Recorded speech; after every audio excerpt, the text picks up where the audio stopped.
Masechet Shabbat Daf Kuf Yud Aleph. On commence Bezrat Hashem Daf Kuf Yud Amud Bet à 5 lignes d'en bas aux 2 points.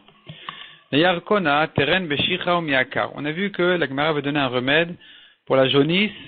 Tren 2 espèces parmi les 3, 2 sur les 3 espèces d'herbes qui ont été proposées pour cesser les écoulements d'une zava. Beshicha, on mélange ces 2 espèces-là avec de la bière. Et donc, ça, c'est le remède à prendre pour guérir de la jaunisse. Mais attention, Umiakar. Umiakar, il sera stérile. Celui qui prend ça, il devient stérile. La Gemara demande comment est-ce qu'il a le droit de prendre une chose pareille, alors qu'il interdit de se rendre stérile. Donc, demande la Gemara, Umi Share, est-ce qu'il est permis de le faire? Vatania, or nous avons une marita qui dit, Minaïn la serus be'adam shuasur. Donc, on sait qu'il est interdit de stériliser un homme. Talmud Lomar, on apprend du Pasuk, Uvartechem lo ta'asu. La Torah, quand elle parle des korbanot, elle dit que s'ils sont stériles, un korban stérile, donc il y a eu un problème dans les parties génitales, il ne peut pas être sacrifié. La Torah ajoute là-dessus encore un mot, Uvartechem, et dans vos pays, lo ta'asu, vous n'avez pas le droit de le faire. Donc de là on apprend, Bachem lo ta'asu. Divrei Rabbi Hanina. La Gemara lit le mot lotaasu comme loteasu. Vous n'avez pas le droit de vous faire stérile. Et donc, comment est-ce qu'on a le droit de prendre donc ce remède-là alors qu'il est dangereux? Répond la Gemara, Hanemi lecha de kamechaven. À quelles conditions il est interdit de le faire? C'est que s'il a l'intention de le faire. Hachame atmaou. Tandis qu'ici, ça se fait de soi. Il n'a pas l'intention, il veut se guérir de la jaunisse. Que faire que il y a une telle et telle influence? De Amar Rabbi Yochanan, dont on voit qu'il est permis de le faire si ça se fait automatiquement de soi et qu'il n'a pas l'intention de le faire. Rabbi Yochanan dit comme ça, Rotesh et Sares Tarnegol, celui qui veut stériliser un coq, Yitol Karbalto Misteres Melav. Il lui enlève sa crête et il va se stériliser de lui-même. Donc on voit qu'il est permis de le faire, malgré qu'il est interdit de stériliser même des animaux, même des oiseaux. Ici, de cette manière-là, ça sera permis. Donc pareil chez nous, un homme qui prend un médicament pour sa jaunisse, s'il devient stérile ensuite, que faire? C'est pas ça ce que la Torah interdit. De la même manière que le coq, on lui a enlevé la crête, il est devenu stérile, que faire? C'est pas grave. La Gemara repousse la preuve du coq en disant, Ve'amaravashi, Ramut rucha ou denekitale. Le coq en réalité il n'est pas stérile. La raison pour laquelle il devient stérile, c'est que parce que dans son orgueil, quand il a perdu sa crête, il ne veut plus avoir de relation. Mais en réalité il n'est pas stérile. Donc finalement, on n'a pas de preuve de là-bas qu'il est permis de le faire quand on n'a pas l'intention. Là-bas, c'est permis parce qu'il n'a rien fait. Il n'a pour de vrai rien fait. Il n'a rien touché. Dans toutes les parties, il a rien touché. Ici, c'est différent parce qu'ici, il prend ce médicament-là contre la jaunisse et il est conscient que ça va lui causer des problèmes. Il sera stérile. Donc, ça doit être interdit. Répond la Gemara, El Abessaris. Il s'agit de quelqu'un qui est déjà stérile. Demande la Gemara, même pour lui, c'est interdit. Akol modim, tout le monde est d'accord. Rashi ramène une marloquette qu'il y a à propos du d'un bechor, un premier-né. Il y a une marloquette là-bas s'il a déjà un défaut, est-ce qu'on a le droit de lui ajouter encore un défaut ou pas? Mais tout le monde est d'accord. Le mechamet achar mechamet, shu chayav. Celui qui prend une mincha, donc une offrande de farine, et il la fait chametz, donc il laisse la pâte monter, même si c'est déjà chametz, parce que celui qui était avant lui, il avait déjà laissé monter. Donc le premier qui a pétri, il a laissé monter la pâte. Le deuxième, qui met au four, ou bien qui travaille la pâte, encore une fois, il laisse la pâte monter, il fait donc chimout achar chimout. Un chametz derrière un autre. Lui aussi, le deuxième aussi, il est chayav. Chez Neymar, comme il est dit, le teafé chametz, le teafé chametz. La Torah a précisé, il est interdit de cuire la mincha chametz, il est interdit de la faire chametz. Donc la Torah, elle vient nous apprendre de cette répétition-là, que de même que pour la cuisson on est chayav, de la même manière pour chacune des étapes on est chayav si on la fait chametz. De mesares achar mesares shu chayav. Tout le monde est d'accord aussi en ce qui concerne mesares, celui qui a stérilisé un animal ou n'importe qui, en fait même un être humain, même s'il était déjà stérile, le deuxième est encore une fois chayav. Chez Neymar, comme il est dit, umaouch vechatut venatuk vecharut. À propos du korban, la Torah nous dit que pour n'importe quel problème génital qu'il a, dans les parties qu'il a, ce korban-là, il est pas soul.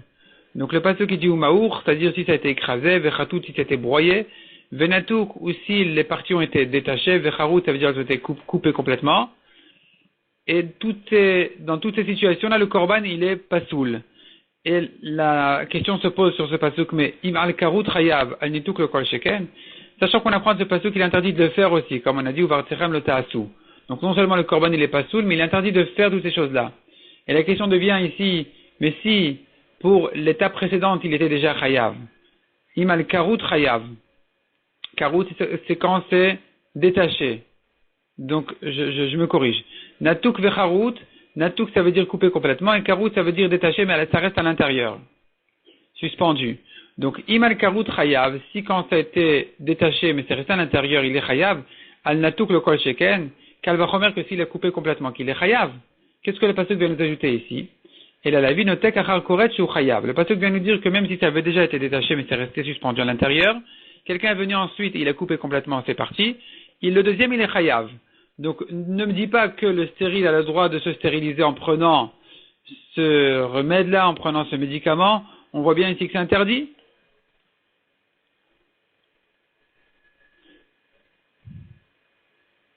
Répond la Gemara. Ve'ela bezaken. Il s'agit d'un homme vieux. Un homme vieux, donc finalement, de toute façon, il ne peut pas avoir d'enfant déjà. Et donc, il n'est pas stérile, mais de toute façon, il ne peut pas avoir de relation. Et donc, il n'y a pas de problème. Demande à Gemara, Vama Rabbi Yochanan, hen erziruni lenaruti. Rabbi Yochanan a dit, sur certaines choses, certaines guérisons qui sont citées dans la Gemara, ailleurs, dans Gittin. Rabbi Yochanan a dit sur ces choses-là, elles m'ont rendu la jeunesse. Donc, il voulait dire que même s'il avait vieilli, grâce à ces choses-là, il pouvait à nouveau avoir des relations. Et donc avoir des enfants. Donc, même un vieux, il n'a pas le droit de se stériliser, il n'a pas le droit de prendre ce médicament parce qu'il peut, sa situation de jeune. Répond la Gemara à la Beisha. Il s'agit d'une femme qui a la jaunisse, elle prend ces médicaments-là en question, elle devient stérile et c'est permis. Pourquoi? Parce qu'une femme n'est pas concernée par cette interdiction, sachant qu'une femme n'a pas le devoir de se marier ni d'avoir des enfants. Une femme qui ne veut pas avoir d'enfants, elle a le droit, enfin en ce qui la concerne à elle déjà, en ce qui la regarde elle personnellement, elle n'a pas la mitzvah d'avoir des enfants.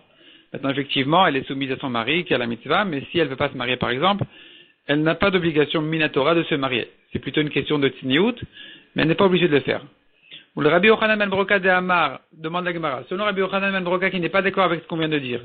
Et lui il pense à la Shinem ou Omer sur les deux, la Torah dit, aussi bien sur Adam que Chava, aussi bien sur l'homme que la femme. Vaïvarech otam Elokim, vayomer lahem, Hachem les a bénis, il leur a dit. Pour vous, amenez des enfants, multipliez-vous. Maïka les Memar, qu'est-ce qu'on peut dire, puisque Rabbi Yochanan ben Broka il pense que la femme, elle a aussi la mitzvah d'avoir des enfants. Il répond la Gemara. Bizkena. Il s'agit d'une femme vieille, elle ne peut plus avoir d'enfant déjà, inami be'akara ou elle est stérile, et donc là finalement il n'y a plus aucun problème de prendre ce médicament-là en question. Toi ça te pose la question, mais on devrait dire aussi ici qu'il y a un problème de se stériliser une fois qu'elle est déjà stérile. Donc toi ici à gauche, bizkena ou be'akara, dit Tosfot be'isha nami, en ce qui concerne la femme non plus, lo shayach ba mesares achar mesares. On ne peut pas, il n'est pas question de parler d'un problème de sirus, de en shayach basirus. Le problème de stériliser, il concerne plutôt les parties de l'homme, mais pas celles de la femme, donc elle n'est pas concernée du tout par ce problème. Simplement, si elle peut avoir des enfants, elle n'aura effectivement pas le droit de se mettre dans une situation où elle ne peut plus en avoir, mais cependant, si de toute façon elle ne peut plus en avoir, alors, dans ce cas-là, elle aura le droit de prendre ce médicament-là de jaunisse.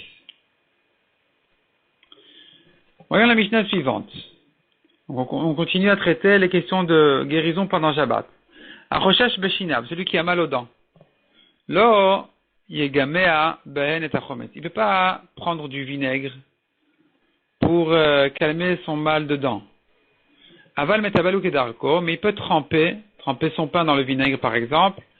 Veim nitra pas. Et ensuite il mange le pain. Si le vinaigre l'a guéri tant mieux. Mais il doit se comporter comme un homme pas comme quelqu'un qui prend un médicament. Donc là, ça paraît un repas normal, plus ou moins normal, donc ça c'est bon. Achoshesh bemotnav, celui qui a mal à la taille, lo yasur yain vechomet, il n'a pas le droit de s'enduire de vin ni de vinaigre. Aval sachu et hashemen, mais il peut s'enduire d'huile, velo shemen vered, mais pas d'huile de rose. Benemelachim sachin shemen vered al makoteen, tandis que les princes, eux, ont eu le droit d'utiliser de l'huile de rose pour s'enduire leurs plaies, leurs blessures, et ça ne paraît pas forcément comme être une guérison, sheken darkan asur bechol, car c'est ça leur manière, même en jour de chol, de le faire. Donc, on ne voit pas ici un changement spécial, on ne reconnaît pas forcément qu'il est en train de se guérir, donc il n'y a pas de problème. Rabbi Shimon Omer, Kol Yisrael bnei melachim. Rabbi Shimon dit, mais si pour les princes c'est permis aussi pour tout le monde, parce que tout Israël sont des fils de rois. Ils sont tous des princes, et donc tout le monde a le droit d'utiliser cette huile chère et spéciale pour traiter, pour s'enduire en fait comme si de rien n'était, mais en réalité, même si au passage ça le guérit, il a le droit de le faire.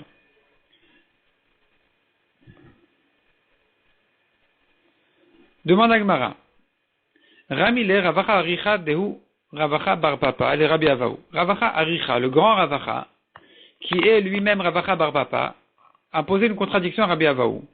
C'est une contradiction entre notre Mishnah et un pasouk dans Mishleh. Notre Mishnah nous a enseigné Achoshesh Beshinav le Egamea Benet Achomet. Donc celui qui a mal aux dents, il ne peut pas prendre du vinaigre. Du vinaigre parce qu'on reconnaît très bien que c'est un médicament, les médicaments sont interdits. D'ailleurs, c'est l'occasion d'expliquer pourquoi. Les médicaments ont été interdits par les Chachamim, de peur que quelqu'un en vienne à broyer toutes sortes d'herbes ou de plantes pour se guérir. Et donc, or il est interdit pendant Shabbat de moudre, c'est tochen. Donc, les Chachamim ont interdit dorénavant tous les médicaments. C'est ce qu'on appelle Gzera Mishum Shrikat Samemanim. C'est une Gzera Mishum de peur que Shrikat, il va en arriver à broyer Samemanim, toutes sortes de plantes et de remèdes. Et donc, c'est pour ça que les Chachamim ont interdit tous les médicaments. Maintenant, évidemment, ça dépend pour qui. Mais en tout cas, quelqu'un comme dans ces cas-là n'a pas le droit de prendre des médicaments puisqu'il n'est pas vraiment malade, il n'est pas au lit. Évidemment, il n'est pas en danger. Il a une douleur à droite ou à gauche. Et là, il n'aura pas le droit de la traiter pendant Shabbat. Les Chachamim ont décrété, comme on vient de dire. Donc maintenant, la Gemara reprend la contradiction. Je reprends en début de ligne, au milieu de la page, Tnan. On a enseigné dans notre Mishnah, Choshesh Beshinav, celui qui a mal aux dents. Lo Yegamea Benet Achomet. Il n'a pas le droit de prendre du vinaigre donc pour calmer son mal de dents. Les mêmes rats, ça vient nous dire, des Chometz mal et la Shinaim, que le vinaigre est bon pour les dents, ça guérit les dents. Ve'aktiv, or nous avons un passage qui dit, le paresseux, il est Kachometz la Shinaim, ve'ke'ashan la'enaim. Comme du vinaigre pour les dents et comme de la fumée pour les yeux, ainsi est le paresseux pour celui qui l'a envoyé. Donc ne donne pas une affaire à un paresseux, parce que tu ne vas que souffrir de cette chose-là. Et on le compare au vinaigre aux dents. On compare le paresseux à celui qui l'a envoyé comme du vinaigre qui vient sur les dents. Donc on voit que le vinaigre pour les dents, c'est mauvais, ça ne guérit pas. Répond la Gemara Lokashia. Il y a deux sortes de vinaigre. Habekiyu a des prix. Il y a le vinaigre qui est en réalité le vin de raisins qui n'ont pas mûri. Ça c'est mauvais.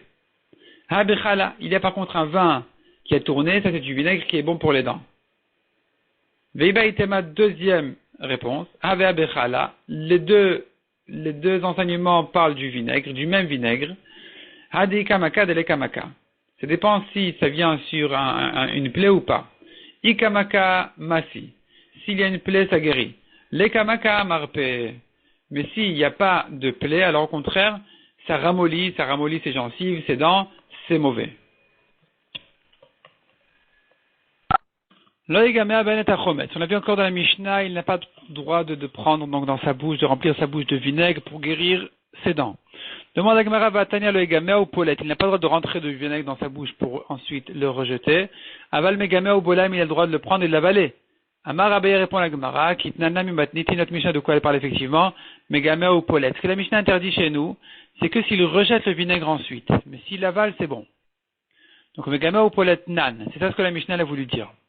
Donc de rejeter, c'est interdit. Rava Amar, deuxième réponse. Un filutema megamea ou boléa, même si tu veux dire que la Mishnah interdit même, donc de remplir sa bouche de vinaigre et ensuite même de l'avaler, kan lifne tiboul, kan lachar tiboul. Rava dit, il faut faire la différence entre avant d'avoir trempé son pain dans le vinaigre ou après.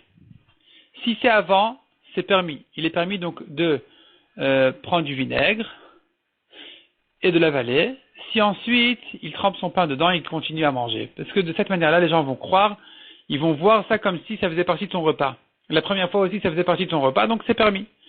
Ça ne paraît pas être un médicament. Ça paraît faire partie du repas. Tandis que l'achar tiboul, s'il a déjà terminé de tremper son pain, de le manger, et que maintenant, voilà, il prend encore une cuillère de vinaigre, il la rentre dans sa bouche sans rien, et on le voit comme ça, avaler ce vinaigre comme ça, tout seul, alors on a l'impression que là, vraiment, c'était un médicament, c'était plutôt pour guérir son mal de dents, ses douleurs. Dans ce cas-là, c'est interdit. Demande la Gemara, Vénéma, on devrait dire, Midelifne tiboul charé, puisqu'il lui est permis, avant de tremper son pain, de prendre du vinaigre, l'achar tiboul nami charé, on devrait lui permettre même après. Pourquoi? On devrait dire qu'une chose qui est permise à un certain moment de Shabbat devrait être permise tout le temps de Shabbat. On ne fait pas de différence. Il n'y a pas à telle et telle heure c'est interdit, à telle et telle heure c'est permis. Si c'est permis, c'est permis. C'est interdit, c'est interdit. Donc puisqu'il y a une situation où c'est permis, il y a une circonstance où c'est permis. On devrait dire que c'est permis tout le temps. Des chamin les Rava. Pourquoi dire comme ça? Parce qu'on a bien entendu Rava dire Deit le ho'il. Rava il tient le ho'il, il tient le puisque. Rava il tient le puisque c'était permis tout à l'heure, ça sera permis encore une fois maintenant. Puisque c'était permis avant son repas, ça doit être permis aussi après son repas. D'Ama Rava, où est-ce que Rava a dit qu'on tient de ho'il, on tient du puisque c'est permis aussi ailleurs? Parce que Rava a dit, les kamide de Beshabbat Share ou Yom Kippourim Asur. Il n'y a pas de chose qui est permise pendant Shabbat, interdite pendant Kippour. Donc, pendant Kippour, on a le droit de se tremper au mikvé, selon Rava, pour se purifier, malgré que, on devrait dire, mais il répare sa touma, et que, en général, Shabbat encore, on pourra dire non, il répare pas. Il va se baigner, il va se tremper pour se rafraîchir. Donc Shabbat encore, on comprend qu'il peut se purifier, on ne dit pas c'est metaken, il se répare. Mais Yom Kippour, qu'est-ce que tu vas dire? Il n'a pas le droit de se baigner pendant Kippour. Il n'y a pas il se rafraîchit pendant Kippour. Alors, Yom Kippour, on devrait lui interdire de se tremper. Malgré tout, Rava il dit, tu sais pourquoi c'est permis? Ne te casse pas la tête, c'est très simple. Il n'y a pas une chose qui est permise pendant Shabbat et interdite pendant Kippour. Évidemment, par manger, mais dans les melachot, dans les choses comme ça, si c'est permis Shabbat, c'est permis aussi Kippour. Donc Shabbat, il peut se tremper au mikvé, Kippour, il pourrait aussi se tremper au mikvé. C'est pas comme ça l'halakha, mais en tout cas, c'est comme ça que Rava il dit. Et donc, Rava s'explique, Ho'il de Beshabbat Share, bien Kippourim Nami Share. Puisque pendant Shabbat c'est permis, donc le mot il, là, il faut le souligner, c'est ça ce qui nous intéresse. Puisque Shabbat c'est permis, Kippour aussi c'est permis. Donc ici on devrait dire, pareil chez nous on devrait dire, puisqu'il est permis avant le repas de prendre du vinaigre, il devrait lui être permis aussi, après le pain, de prendre du vinaigre. Pourquoi est-ce qu'on fait cette différence de dire avant c'est permis, après c'est interdit? Répond la Gemara, Hadar be Rava Meach.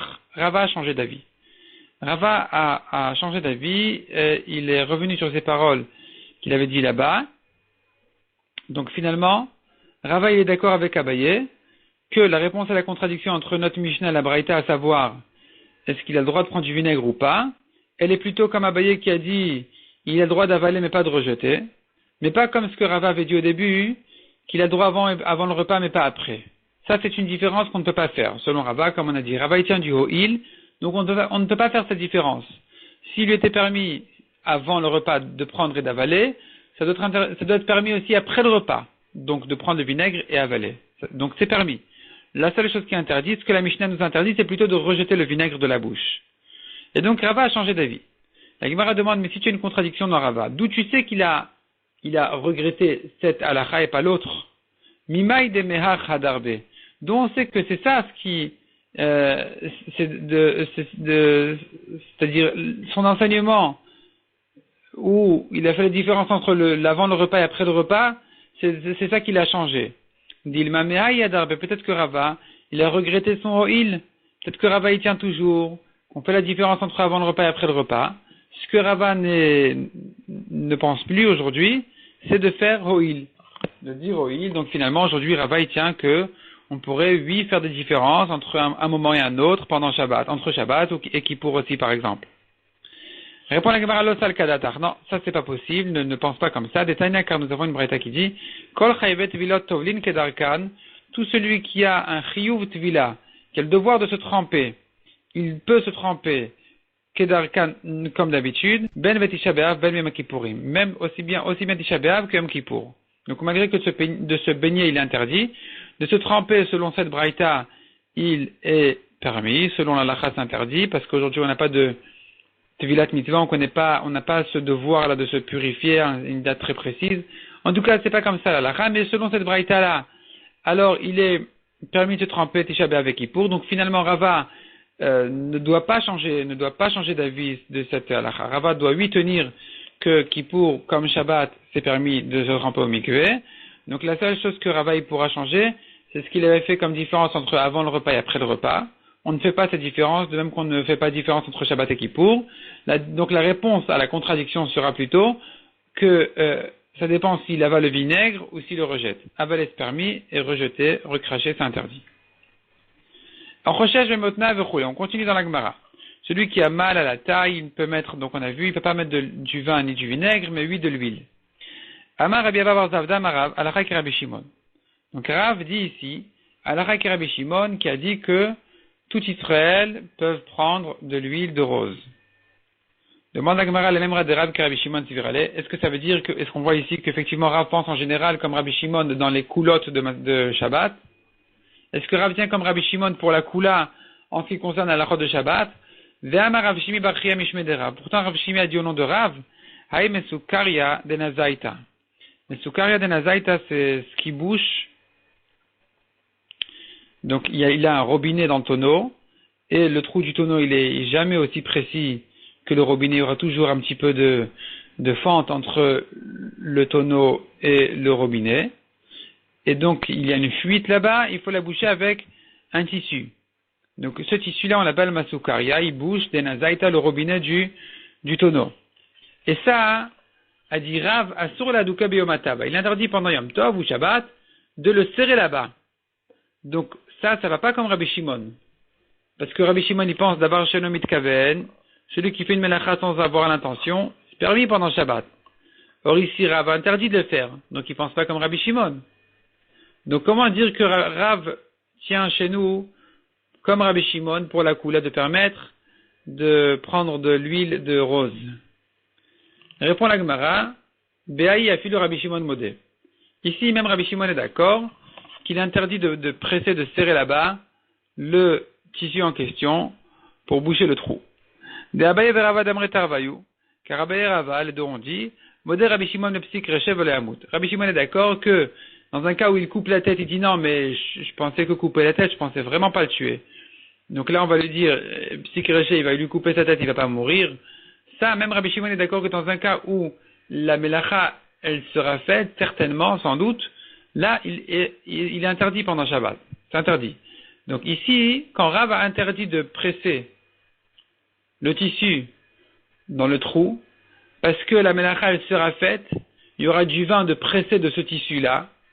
Donc c'est pressé pendant Shabbat interdit, c'est dash, c'est la melacha de dash, comme battre le blé, faire sortir les graines des épis de blé. Ici aussi il fait sortir le vin du tissu, c'est interdit, c'est un psikreché, même Rabbi Shimon est d'accord. Donc quand Rav dit c'est interdit, c'est pas parce qu'il pense pas comme Rabbi Shimon, c'est pas parce qu'il pense comme Rabbi Yehuda, il pense comme Rabbi Shimon, et Rabbi Shimon est interdit aussi parce que c'est psikreché. Demande à Gemara V'amar Avri Abarashi Amarav, Alcha ke Rabbi Yehuda. Nous avons une autre memra, un autre enseignement où on a entendu clairement que Rav pense comme Rabbi Yehuda. Comme Rabbi Yehuda en général, dans la halakha de Shabbat. Que d'avoir chez le mitkaven assour. Faire une melacha sans avoir l'intention, c'est interdit. Verav Chanan Barami Amar Shmuel, halakha ki Rabbi Shimon. Shmuel, lui, il pense comme Rabbi Shimon. Mais Rav, il pense comme Rabbi Yehuda. Verav Chia Baravin Matnela, Belo Gavre. Rav Chia Baravin, il enseigne cet enseignement-là de Rav et Shmuel, pas au nom de leurs élèves qui ont dit en leur nom. Il enseigne directement entre Rav et Shmuel. Donc jusqu'ici on avait vu que c'était les élèves de Rav et Shmuel qui avaient dit ça en leur nom. On avait dit Rav Chia Barashi Amar Rav, Rav Chanan Barami Amar Shmuel. Lui, Rav Chia Baravin, il vient et il dit non, c'est pas qu'on a entendu ça de leurs élèves, c'est qu'on connaît directement de la bouche de Rav et Shmuel. Donc Rav Amar Alakha ki Rabbi Yehuda ou Shmuel Amar Alakha ki Rabbi Shimon. Donc Rav pense clairement comme Rabbi Yehuda. Pourquoi est-ce que dans notre Mishnah il dit comme Rabbi Shimon? C'est vrai qu'a priori il n'y a aucun rapport entre cette marloquette et l'autre.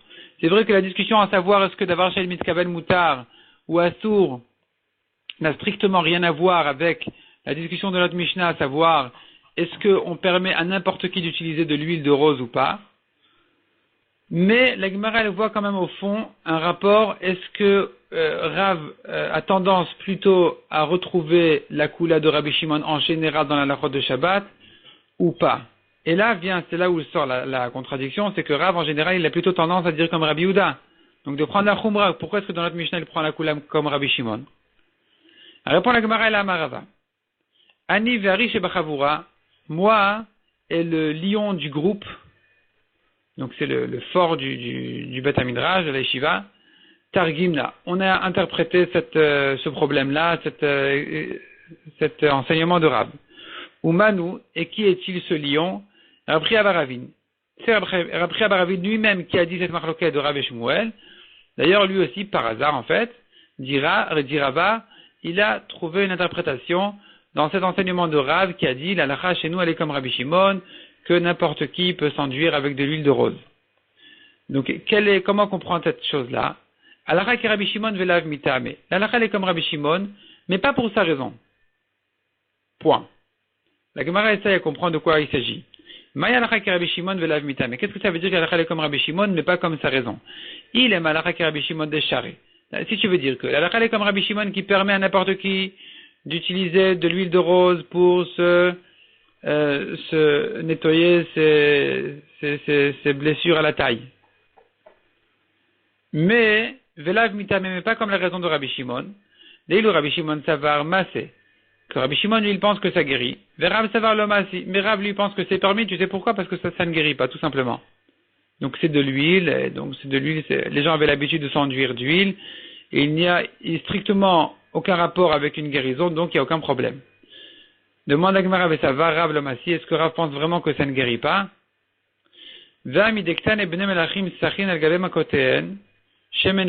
Pourtant, du fait qu'on a enseigné que les princes, Sachin al Galem Akoten, ils mettent sur leur plaie de l'huile de rose, mais qu'il a démassé, donc c'est que ça guérit, parce que sinon ils n'ont aucune raison de le faire.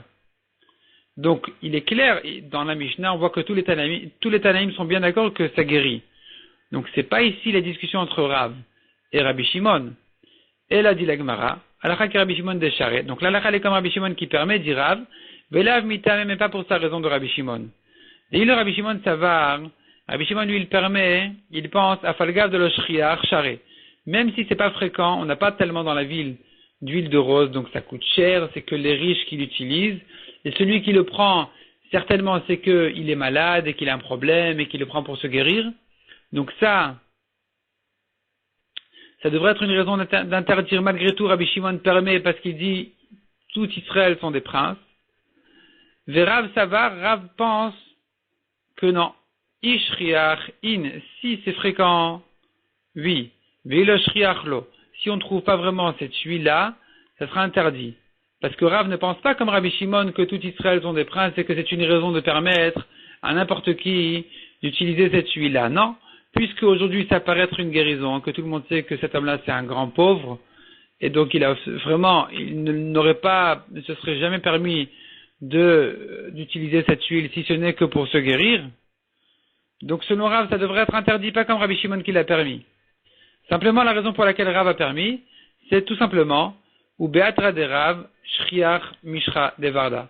C'est que à l'endroit de Rav, cette huile était fréquente, et donc il n'y avait rien de tellement spécial, ça ne paraissait pas être une guérison, n'importe qui pouvait la prendre, même sans problème, même sans plaie, sans blessure, on utilisait ça comme une huile qui est agréable, qui sert tout simplement à s'enduire d'huile comme de n'importe quelle autre huile, et donc finalement, il n'y a plus de problème de guérison, c'est permis pour n'importe qui pendant Shabbat. Hadran al Shmona Shratim. On commence maintenant, Bezrat Hashem, le 15e Pérek, qui va traiter déjà les halachot, la melacha de kosher ou matir. Il est interdit de faire un nœud pendant Shabbat, ni de dénouer, d'ouvrir un nœud pendant Shabbat. Donc la Mishnah nous dit comme ça. Ve'elu ksharim shechayvin alehen. Voici les nœuds pour lesquels on est chayav. Kesher hagmalin vekesher hagamalin vekesher sapanin. Donc les nœuds des chameaux, les nœuds des bateaux. ou plutôt Hagamalim, c'est ceux qui sont sur les chameaux, les hommes qui s'occupent de leurs chameaux, ils font un certain nœud. Ces nœuds-là sont des nœuds pour lesquels on est chayav, autrement dit c'est interdit minatora. Vekesher asapanin, pareil, donc dans les bateaux, le pilote il fait un nœud spécial pour lequel on est chayav pendant Shabbat. Ou kishem shu chayav al kishuran, de la même manière qu'on est chayav quand on a fait le nœud, car ou chayav al eteran, de la même manière on est chayav celui qui a détaché le nœud. Celui qui l'a dénoué, il est aussi chayav.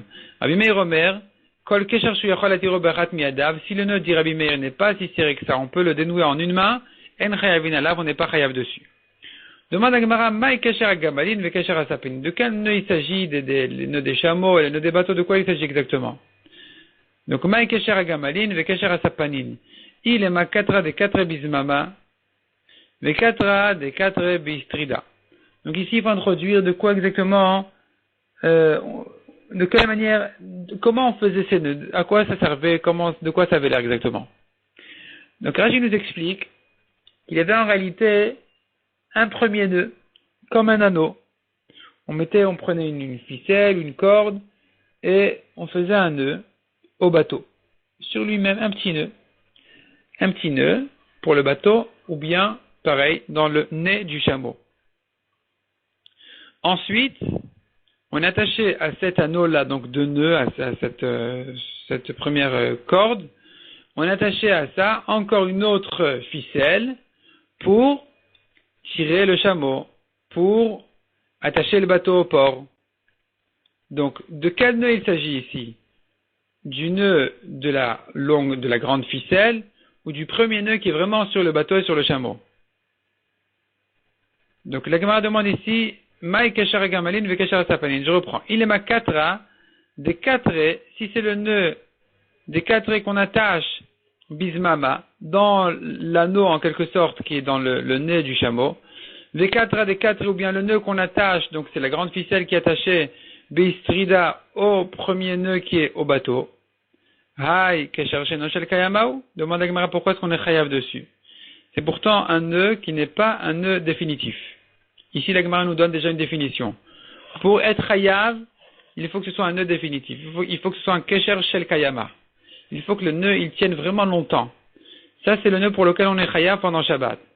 Sinon, si des fois on fait le nœud, des fois on le détache, ça c'est pas un nœud pour lequel on est chayav. Donc ces ficelles-là, des fois on les attache, des fois on les détache, des fois on les laisse accrocher au port et on l'enlève du bateau. Le bateau il s'en va sans la ficelle. Le chameau il s'en va sans la ficelle. Il s'en va qu'avec le premier nœud qu'il a au nez pour l'attacher ensuite avec une autre ficelle. La ficelle on l'a laissé accrocher au poteau ailleurs. Donc finalement ce nœud-là, qui des fois on l'attache, cette ficelle-là qui des fois on l'attache, des fois on la détache, ce nœud en question n'est pas un nœud définitif, c'est pas un kesher shel kayama. Pourquoi est-ce qu'on est chayav dessus? Répond la Gemara, la kitra, c'est le nœud des mamagoufé, qui est dans sa muselière, enfin plutôt c'est pas la muselière, c'est l'anneau qui est pas l'anneau, c'est le nœud qui forme comme une sorte d'anneau dans son nez, du chameau. Ce nœud-là, il est définitif. On le fait, on le laisse comme ça, très longtemps. On peut le laisser comme ça à vie même.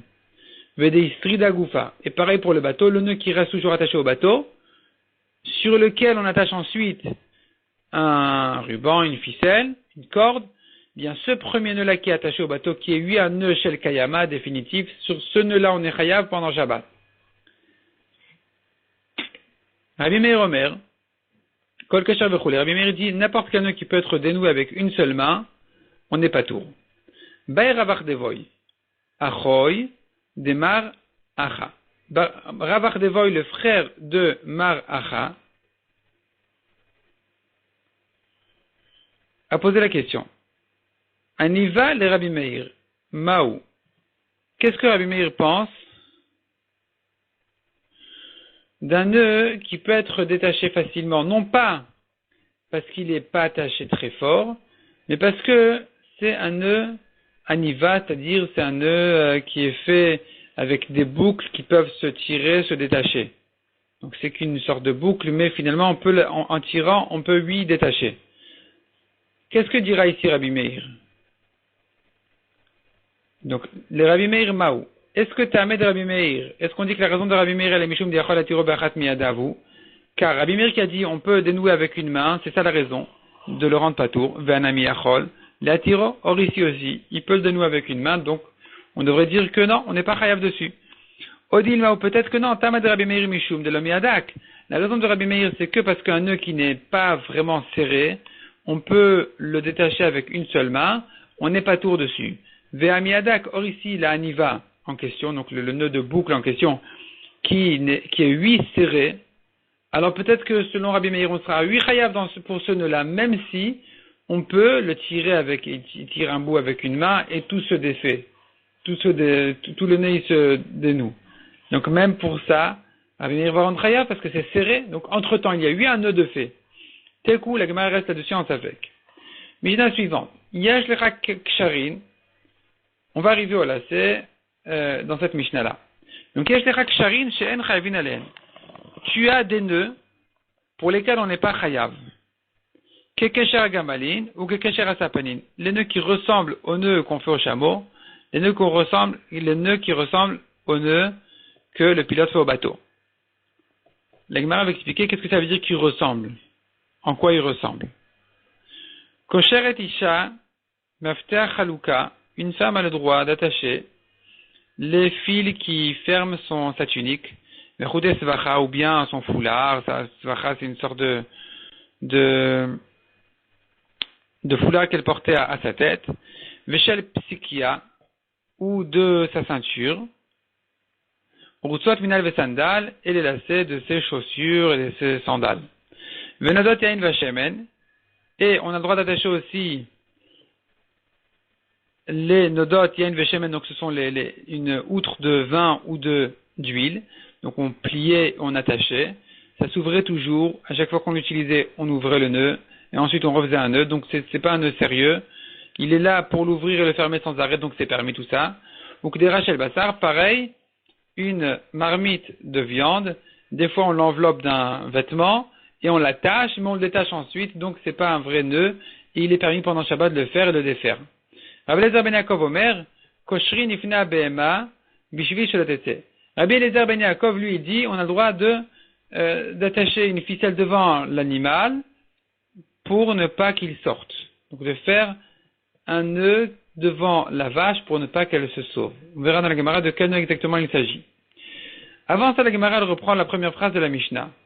Haguf Akashia. La phrase elle-même, on ne la comprend pas. La phrase de la Mishnah elle-même, elle n'est pas comprise.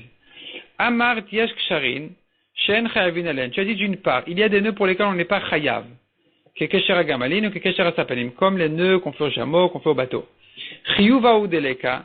J'entends d'ici, on n'est pas chayav. Un chiyuv, il n'y a pas pour ce nœud-là. C'est pas interdit de la Torah. Haïsouraïka. Mais un issour, c'est quand même interdit midrabanan. Ve'adar Tane, ensuite la Mishnah elle dit, Kosher et Isha, une femme a priori n'a pas de problème d'attacher, Mafter Chaluka, donc les fils de sa tunique, Afiu Lechatrila, même a priori. Répond la Gemara Rikam. Effectivement, il manque des mots dans la Mishnah, voilà comment il faut comprendre la Mishnah. Yesh Ksharin Shen Chayavin Elen, Kekesher Gamalin ou Kekesher Asapanin. Il y a des nœuds pour lesquels on n'est pas chayav et qui sont interdits midrabanan, ce qui ressemble aux nœuds qu'on fait au chameau et au bateau. Ou Maïniu, et de quoi il s'agit? Kitra de 4 bismama. Enfin, ici, de ça, on parle. Le nœud qu'on attache à bismama, à l'anneau qui est dans le nez du chameau. Vekitra de 4 bistrida. Ou bien le nœud qu'on attache, donc la ficelle qui est attachée au premier nœud qui est toujours définitivement au bateau. Et là, effectivement, on dira que chiyuva ou deleka isuraika. Un chiyuv minatora, il n'y a pas pour ça. Mais, c'est quand même interdit. Donc il n'est pas chayav de korban, il n'est pas chayav de karet parce que c'est pas interdit de la Torah puisque c'est pas définitif, mais c'est quand même interdit midirabanan parce que ça peut rester comme ça longtemps. Il laisse la ficelle sur le bateau, il laisse la ficelle traîner au chameau. Et donc, il est vrai que des fois il détache, mais c'est quand même interdit midirabanan. Veyesh, mais il y a encore un troisième degré de nœuds chez Moutarin et Khatrila qui sont permis a priori. Ou Maïniu, et quels sont-ils? Kosheret Mafteri Chaluka. C'est la femme qui attache sa tunique. Tous ces nœuds-là sont des nœuds qu'on ouvre et on ferme tous les jours. on les défait tous les jours. Donc ça, ce sont des nœuds qui sont a priori permis pendant Shabbat.